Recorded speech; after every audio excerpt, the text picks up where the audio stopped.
मला प्रदेशाध्यक्ष पदापासून मुक्त करा अशी मागणी राष्ट्रवादी काँग्रेस शरद पवार पक्षाचे नेते जयंत पाटलांनी पक्षाच्या वर्धापन दिनी केली। जयंत पाटलांनी पक्षाचं काम प्रामाणिकपणे केलंय। नव्या प्रदेशाध्यक्ष पदाबाबत प्रमुख पदाधिकाऱ्यांसोबत संवाद साधणार असल्याचंही शरद पवार यांनी म्हटलेलं आहे। 7 वर्षाचा कालावधी दिला। शेवटी पक्षाने नव्या चेहऱ्यांना संधी देणं आवश्यक आहे। मी या निमित्तानं तुमच्या सर्वांच्या देखत एवढीच साहेबांना विनंती करेन, ऐकत माझं भाषण मला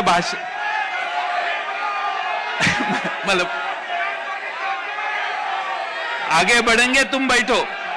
जयंत साहेबांनी माझ्याकडे सांगितलेलं की आता नव्या पिढीला संधी द्या, तुम्ही आम्ही सगळे त्यांच्या मागे उभे राहूया।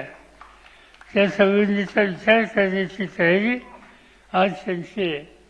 तुमची मानसिकता वेगळी आहे की प्रमुख सहकार्यांना एकत्र घेऊन त्यांच्याशी या विचाराशी आम्ही सुसंवाद साधू आणि सामूहिकपणानं या संदर्भाचा निर्णय घेऊ।